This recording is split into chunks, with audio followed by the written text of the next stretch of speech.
You either believe that all of those institutions have become corrupt and unreliable in a profound and frightening way, and that now includes the banks. Of course I get to criticize Justin Trudeau, not only because he richly deserves it in every way you can possibly imagine. Jordan Peterson's voice resounds like thunder as he makes a startling revelation about Trudeau, declaring that he is the one who ignited the chain of events. And Canadians agree with this now. The last poll indicated that Canadians believe that Justin Trudeau is the worst prime minister we've ever had. Well, that was sort of my point a year ago, you know? And so if I can't say that, and yet a majority of Canadians believe it to be true, and believe me, a lot more of them are going to believe that. His intense gaze pierces through the veil of secrecy, exposing a truth that challenges preconceived notions and demands society's attention. The Conservatives in Canada have served historically alternatively to lead Canada, competing with the Liberals primarily at the federal or national and provincial or state level. Although the Liberals, their primary opponents, have been more historically successful. They've served more terms. His words transform into a piercing accusation, a revelation that shatters established narratives and invites scrutiny into Trudeau's role in the unfolding events. In some sense, the government and the health authorities have already done everything reasonable they can do. Here's the vaccines. We think they work. It's up to you. And if you don't take them, we're going to open up and away we go, like back to our normal lives. That's how I think it should go. And I think the mandated vaccines are a terrible idea. I think they're going to cause far more trouble than any good they can do. As the world listens, Peterson's voice becomes a rallying cry for deeper investigation, sparking conversations that delve into the implications of Trudeau's alleged role. What we're seeing worldwide is a fascist enterprise, weirdly enough, on the left side, that involves a collusion between media, technology, and government. And fascism, the root of the word fascism, means to bind together. And the central, right, exactly. The central element of a fascist state is collusion of the elite. Within his passionate dialogue takes form a mosaic of intrigue, inviting viewers to explore the complexity of causality and the consequences of one's actions. The eradication of any checks and balances. And that's reminiscent to me of the desirability of that is reminiscent to me of Trudeau's express admiration for the Chinese Communist Party and its efficiency in moving forward, let's say, on the environmental front, something that he's expressed explicit admiration for. And I would also say that's hurting Canada's international reputation in ways that Canadians just don't seem to realize, including among moderate liberal types. Well, you have this fundamental right, but what? What rules? There's a rule, eh? There's a rule, is that right? That the College of Psychologists has, that I can't criticize Justin Trudeau on Twitter. That's a rule, is it? And if someone anywhere in the world complains about the fact that I've criticized Justin Trudeau, let's say, that all of a sudden that's a rule, even though it wasn't a rule. And of course I get to criticize Justin Trudeau, not only because he richly deserves it in every way you can possibly imagine, but because that's actually what freedom of speech means. So I have no idea what the court means by, abiding by the rules. I can't tell you how many people have expressed shock and dismay to me throughout the United States and through Europe about the fact that Trudeau, implemented the Emergencies Act and suspended civil liberties and then froze the bank accounts, especially because Canada has had a great reputation on the financial front for 150 years. The integrity of our financial system, including our banks, has been one thing that Canada really got right.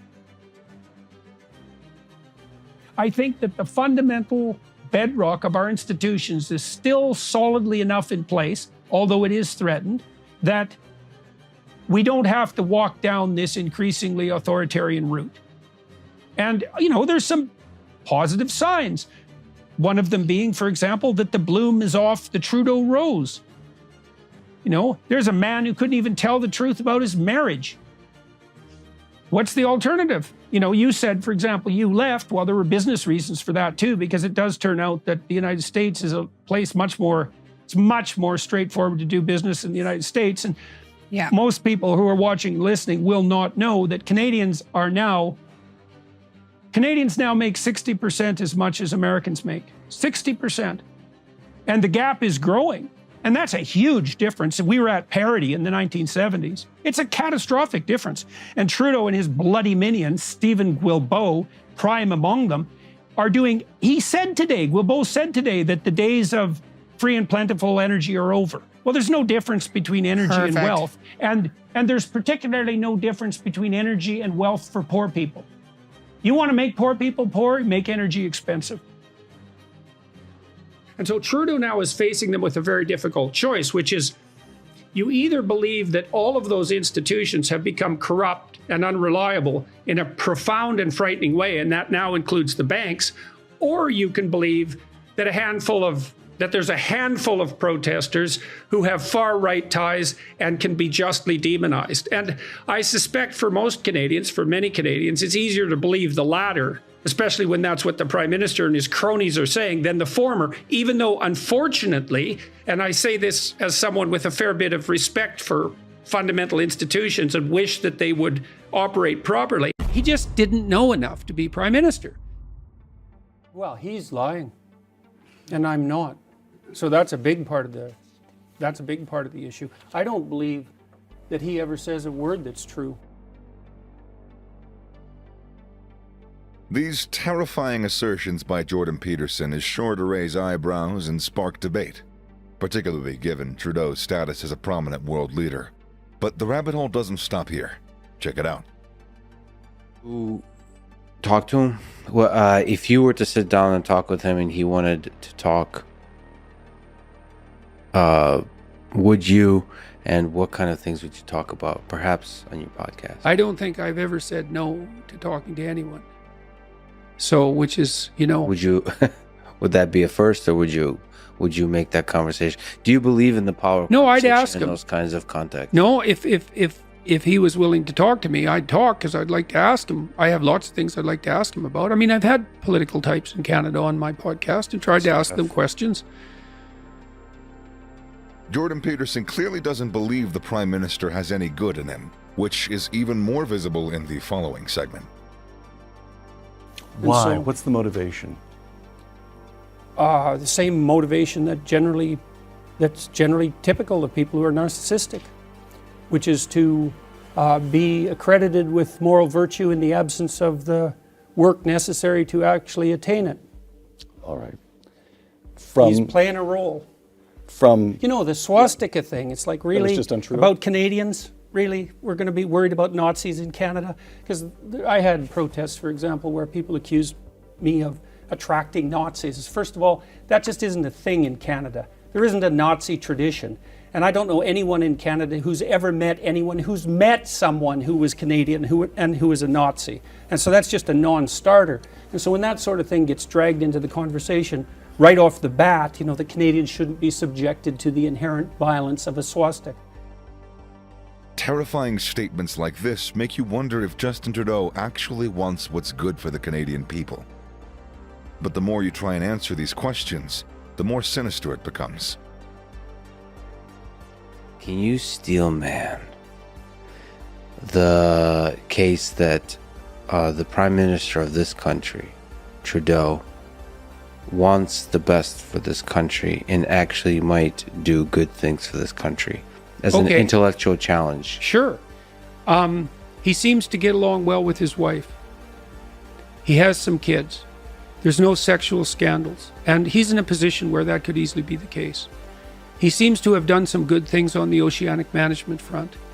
He's put a fair bit of Canada's oceans into marine protected areas, and that might be his most fundamental legacy, if it's real.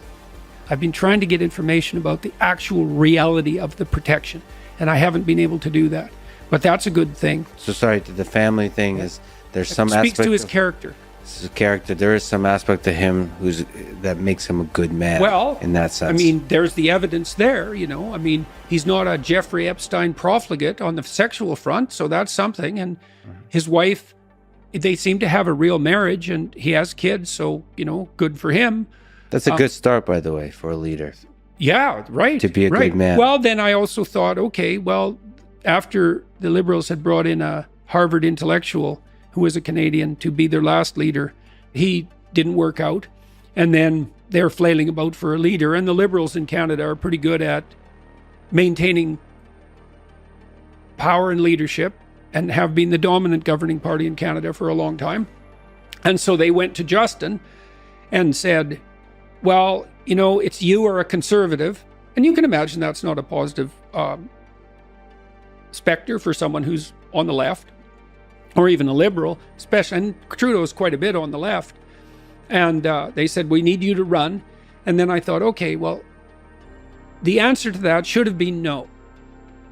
Question 1. The February protest by Canadian truckers. They're protesting COVID restrictions. Some of them block border crossings.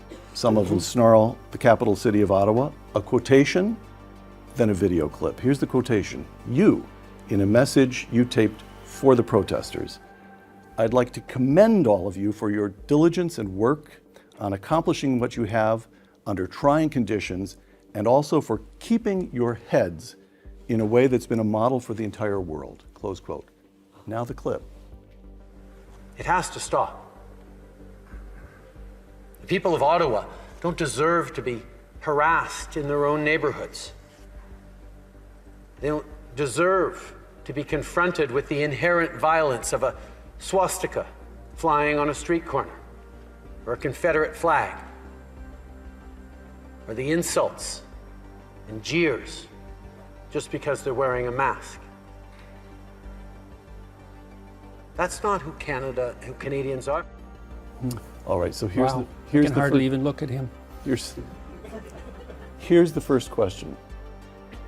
How can discourse in a great democracy have become so polarized that Jordan Peterson and the Prime Minister look at exactly the same set of events and come to opposite conclusions about them? Well, he's lying, and I'm not. So that's a big part of the issue. I don't believe that he ever says a word that's true. From what I've been able to observe, it's all stage acting. He's crafted a persona. He has a particular instrumental goal in mind, and everything is subordinated to serve that. Why? So, What's the motivation? the same motivation that's generally typical of people who are narcissistic, which is to be accredited with moral virtue in the absence of the work necessary to actually attain it. All right. He's playing a role. You know, the swastika thing, it's like really just on Trudeau? about Canadians. Really, we're going to be worried about Nazis in Canada? Because I had protests, for example, where people accused me of attracting Nazis. First of all, that just isn't a thing in Canada. There isn't a Nazi tradition. And I don't know anyone in Canada who's ever met anyone who's met someone who was Canadian and who was a Nazi. And so that's just a non-starter. And so when that sort of thing gets dragged into the conversation, right off the bat, you know, the Canadians shouldn't be subjected to the inherent violence of a swastika. First of all, it's not even obvious what that swastika was doing there. There's reasonable evidence to suggest that the person who was waving it was either a plant or someone who was making the comment that that was what was characteristic of the government, not of what they believed. Now, no one knows because the story around that event is messy, and it's not like there were credible journalists who were going in there to investigate thoroughly. But to use that and the Confederate flag issue is exactly the same thing. You know, the story in Canada, our Prime Minister implemented the Emergencies Act, and so the question was why? And so I went on Twitter when this was trending and read at least 5,000 Twitter comments to try to get a sense. These were people who were supporting Trudeau in his application of the Emergencies Act. And I was trying to figure out, okay, well, what do they believe is happening? And the story seemed to be, and this is as far as I can tell, and maybe I'm wrong, the story was something like, make America great again. Conservative Republicans on the, pretty far right were attempting to destabilize Canadian democracy. And so my question was, well, what makes you think they care, first of all, about Canada and its democracy? And second, Why in the world would they possibly do that? You need a motive for a crime like that. And that was at the same time the CBC was insisting, the Canadian Broadcasting Corporation, which is subsidized by the Liberals to the tune of $1.2 billion a year, was insisting that most of the money that the truckers raised was foreign financed. If it wasn't the bloody Russians, then it was the American conservatives. And so that all turned out to be a complete lie. And so fine, it's Republican right-wingers trying to destabilize Canadian democracy. Why? No one has an answer for that, because what's in it for them? And then, okay, 3 days later, the Emergency Act was lifted. And I thought, okay, now what are they going to make of that? What could possibly be the rationale for that? And the rationale was, well, that just shows you how effective he was. We had this coup ready to go that was financed by Americans, apparently, and our Prime Minister acted so forthrightly that we only needed to be under the strictures of the Emergency Act for 3 days. It's like, okay, I don't even know what sort of world I exist in where those things are happening. So, and then Canadians, why do Canadians buy this to the degree they do? And I think they're faced with a hard choice, because in my country, for 150 years, you could trust the basic institutions. You could trust the government. Didn't matter what political party was running it. You could trust the political parties, right from the socialists over to the conservatives. The socialists were mostly union types, and they were trying to give the working class a voice, and honestly so. You could trust the media. Even the Canadian Broadcasting Corporation was a reliable source of news. None of that's true now, and so Canadians are asked to make a hard choice, or were in the truckers' convoy situation, and the choice was, well, either all your institutions are almost irretrievably corrupt, or the truckers were financed by like right-wing Republican Americans. Well, both of those are preposterous. You might as well take the one that's least disruptive to your entire sense of security. And so I think that's what Canadians did, mostly. Trudeau, Justin, has no training for this, no experience. He's a part-time drama teacher, fundamentally. He hadn't run a business. He just didn't know enough to be Prime Minister. But then I'm trying to put myself in his position, So it's like, okay, I don't know enough, but I'm young, and we don't want the Conservatives, and they had a run, a 10-year run, so maybe it was time for a new government. Maybe I could grow into this man. Maybe I could surround myself with good people, and I could learn humbly, and I could become the person I'm now pretending to be, which we all have to do as we move forward, right? And so then I thought, okay, I think you made a mistake there because you ran only on your father's name. You didn't have the background, but let's give the devil his due and say that's no problem. Okay, so now what do? Well, you get elected, and your first act is to make the cabinet 50% women, despite the fact that only 25% of the elected members are female. It's like, okay, you just halved your talent pool. That was a really bad move for your first move. Can I ask you about that? Yeah. Do you think, where does that move come from? Deep somewhere in the heart? Or No. is it trying to listen to the social forces of the moment and try to ride those ways towards maybe greater and greater popularity? After thinking it through. It's like, no, you just halved your talent pool for cabinet positions. That's what you did. There's enough cabinet positions. You could argue that each of them met threshold. It's like, there's a big difference between threshold and excellent. So you don't think that came from a place of compassion? I don't care if it did. I don't regard compassion as a virtue. Compassion is a reflex, not a virtue. You don't think... Judicious compassion is a virtue.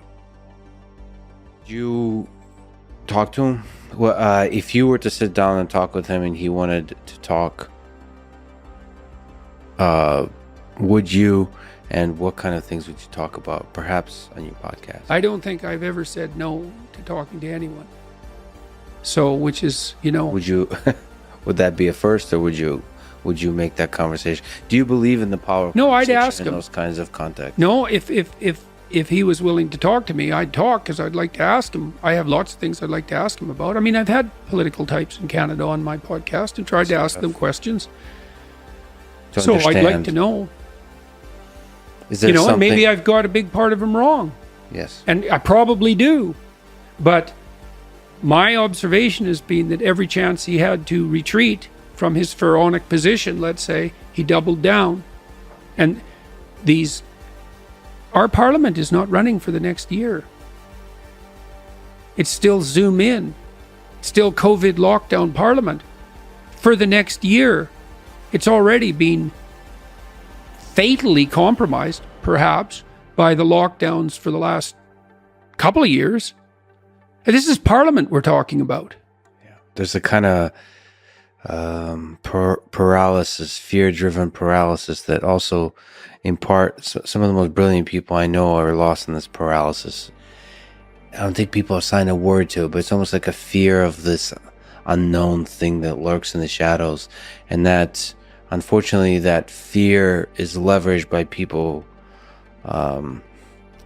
that, who aren't in academic circles, who aren't faculty or students and so on, are more in administration. And they start to use that fear, which makes me quite uncomfortable. It does lend people in the positions of power who are not good at handling that power to become slowly, day by day, a little bit more corrupt.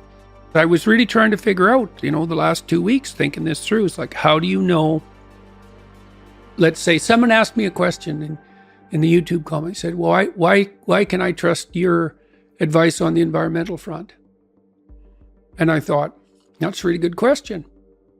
Okay, let's see if we can figure out the principles by which the advice would be trustworthy. Okay, how do you know it's not trustworthy? Well, one potential response to that would be the claims are not in accordance with the facts. But, facts are tricky things, and it depends on where you look for them. So that's a tough one to get right because, for example, Lomberg's fundamental critics argue about his facts, not just his interpretation of them. So that can't be an unerring guide. And so I thought, well, the facts exactly doesn't work because when it's about everything, there's too many facts. So then how do you determine if someone's a trustworthy guide in the face of the apocalyptic unknown? Because that's really the question. And the answer is, they're not terrified tyrants. I think that's the answer. Now, maybe that's wrong. If someone has a better answer, how do you know if they're a terrified tyrant? Because they're willing to use compulsion on other people when they could use goodwill. Like the farmers in Canada objected. They said, look, we have every economic reason to use as little fertilizer as we can because it's expensive. We have satellite maps of where we put the fertilizer. We have cut our fertilizer use so substantially in the last 40 years, you can't believe it, and we grow way more food. We're already breaking ourselves in half. And if you know farmers, especially the ones who still survive, you think those people don't know what they're doing. It's like, yeah, they're pretty damn sophisticated, man. Like, way more sophisticated than our prime minister. And now you tell them, no, it's a 30% reduction, and we don't care how much food you're growing. So it's not a reduction that's dependent on amount of food produced per unit of fertilizer used, which would be, at least, you could imagine it. So, okay, so you're producing this much food, and you use this much fertilizer, so you're hyper efficient. Maybe we take the 10% of farmers who are the least efficient in that metric, and we say to them, you have to get as efficient as the average farmer.